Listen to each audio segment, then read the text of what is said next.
Greetings, Minecrafters, and welcome to another, hopefully, thrilling discussion, another Minecraft discussion on all things well-being. My name is Dr. Kimberly Quinn, and it is my pleasure today to address another topic, although I must say I'm still in Medford, Massachusetts, and these very kind people are letting me film again in the breakfast area, so that, because it's actually sold out here. It's nuts, because it's Thanksgiving weekend. Anyway, I'm excited to talk about becoming the boss of our brain. There's the main Minecraft theme, or the foundation of Minecraft, and there's like lots of little offshoots, right? Because thoughts come first and feelings come second, and then actions or behavior last. That's how it goes. So to get it, really, a lot of us, like, we get it, but we don't, like, always consciously, we're not thinking about our thinking. And practicing thought control is the number one as far as, increasing your levels of happiness and overall life satisfaction. Totally. Okay, so today we're going to talk about letting go of your approval rating. And that can be easier said than done, especially the younger you are, I think. I mean, there's certainly 40, 50, 60, 70, 80 somethings, 90 somethings, 100 plus somethings maybe, who are still wrapped up in approval. But I think it does get easier as we get older, and it also takes a lot of practice, like anything else. And what we practice, we get good at. So what's really important to remember here, and this is a good one for a really good chat for any time at all, but especially in the holidays, because people are gathering together and they're having a lot of discussions. Politics come up, religious stuff come up, and there's a groupthink thing going on that can be very hard to not bite into. And we've talked about that Shenpa thing, and hearing that, or feeling that urge that to kind of scratch that itch and react to whatever it is they're saying.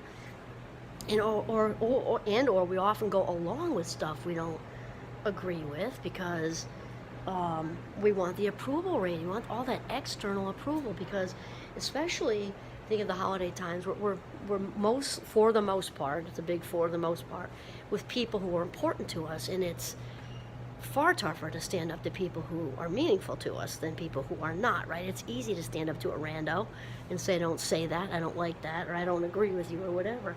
And it's not as easy to hold our ground with people who are important to us, because we want that external approval, like a dope fix. It feels better. I mean, it does. I think we're wired to fit in and belong, and they are not the same thing, right?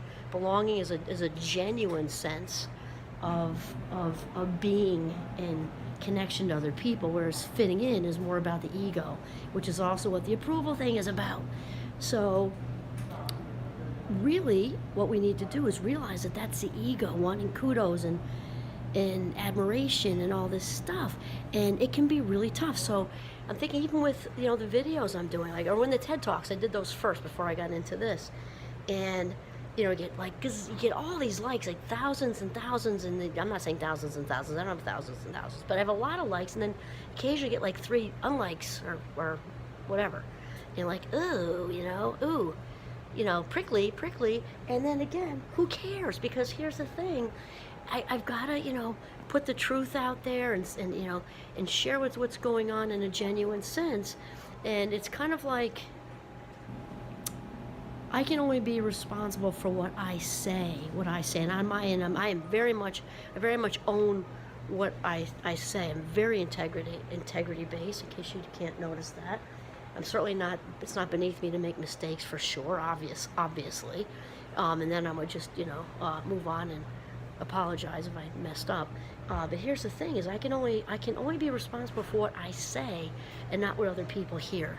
And that's a big one to understand, because we all are the main characters on our own stage, all of us. And something called the schema, right? We talked about that before. It's like a filter.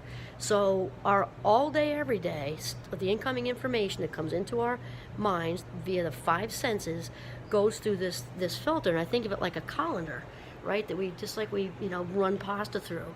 Well, everybody's filter is different. All that information is running through that colander. Some stays in there like the pasta, and some runs out like the water.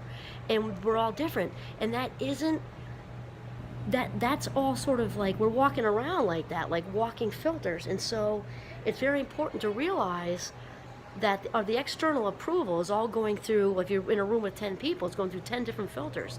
They're hearing 10 different things. I even say that to my students when we're having a discussion, realizing even though I'm saying the same exact thing, that one sentence is going to be interpreted 15 different ways, which is about the amount of Mindcrafters I have in a class. It's going to be interpreted in 15 different ways. And when we realize that is all that need of approval and everything is really the ego looking to be okay, being okay with the 10 people in the room, that isn't conducive to optimal human functioning, well-being, and life satisfaction, which is what we're about. So we need to work hard at bringing that approval meter inside and not really giving a fat rat's ass what other people think. And the thing is, people say, oh, my reputation.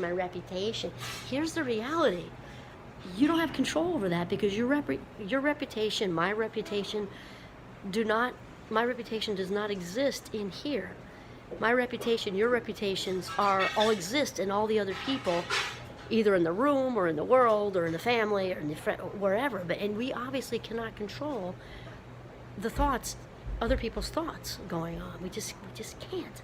And so it's very important for us to it's also true for praise. Like they say, praise and blame are all the same thing. That's just like some sort of like cliche or fancy way of saying what we're saying here is none of it really matters. I have a friend, I do read my evaluations for teaching, which are for the most part very positive, and they're very sweet with some of the things that they say. I have a good friend of mine who's one of the most popular professors ever. He's retired now. One of the most popular professors ever. And he at a certain point just stopped reading them, and they had to be probably 99% great. And he just stopped. He said, why? Because it's not going to change. I'm going to give them my best no matter what. So the praise or blame are all the same thing. That's what he would say. And so that was his own way of dealing with things. And but it really is true. When we're feeling good on the inside, feeling rock solid and authentic on the inside, we are much less apt to care about what's going on the outside. Does it still mean that we appreciate the feeling of approval? Of course. But remember that the ego goes looking for it. The authentic self does not. The authentic self, again, it still feels good, right? But the authentic self doesn't need it, because the authentic self feels enough already. Because the approval rating on the inside is already super duper high when we're living at the highest version of ourselves, our authentic selves. So basically, we just have to let go of all that stuff. And the other thing is, because realize that's all about people pleasing, it's codependent behavior, that all comes out of, again, the ego place. And what we often do, rather than letting it go and just residing in our authentic self, is we trade a little bit of nice. Sometimes we trade a little bit of nice in exchange for that approval too. And nice really isn't authentic. Kind is authentic. There's a big, huge difference.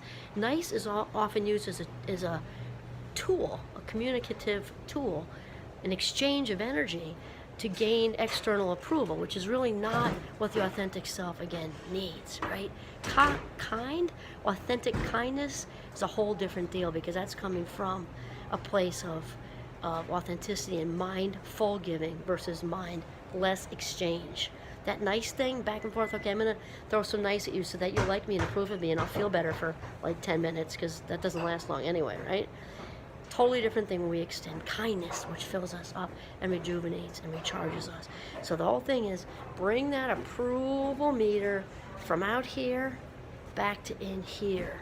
Pull your shoulders back, and let that authentic self move into the driver's seat and run your show.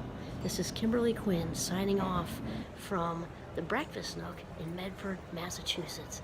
Have a mindful day.